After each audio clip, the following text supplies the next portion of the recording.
Hey, I'm Amran, and I'm going to walk through a project I made almost entirely using AI. So I actually have no background training in iOS development Swift, which this app is built in. So it's called Swipe Feed. I made it last year when I was trying to stop using Instagram, but I didn't want to miss out on news. So it's a very simple concept. I made it for myself. And it has a few features. So at the beginning, as you can see, it has an authentication, and I will do a quick sign in so we can get in. It does have like validation. So in this case, like 6 characters or more, things like combinations of alphanumeric characters and so on. That sort of stuff AI can overlook, but is required for getting through Apple Review. So that is something that I made sure to read first. And yeah, it does have 2 tiers, the free tier and the pro tier. And this news essentially comes from an API that I signed up for completely free. I tried to make everything work in the free tier, and I'll talk about it more, but that made me do a lot of optimization so that I don't exceed any of these free tiers and incur like potentially a lot of money per month.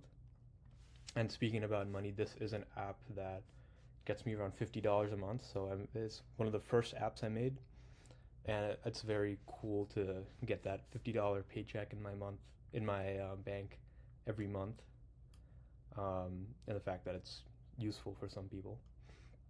And yeah, just has little summaries that you can read.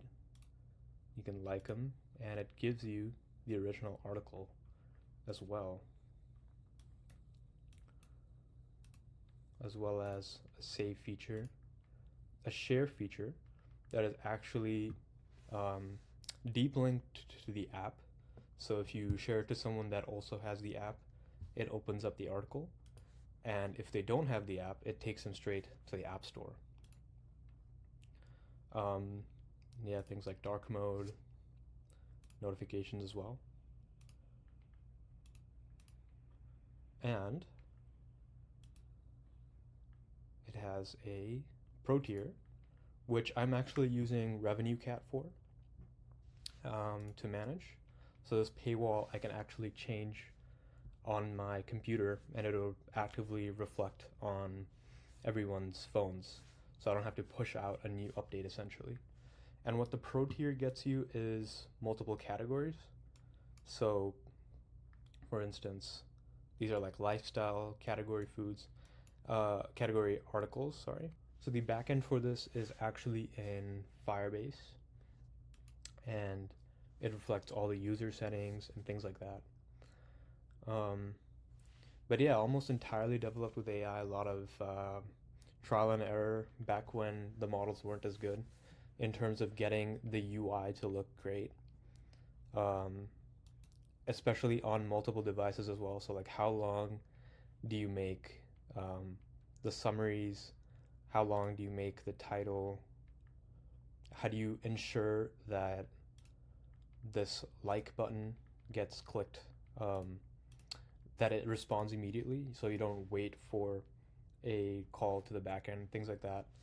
How do you also be able to scroll quickly without images loading, essentially? So I'm loading images like till the next 5 articles. And so things like that are still created with AI, but I kind of have to think ahead in how things can break. How can the user experience be made better? So yeah, that was just a quick demo.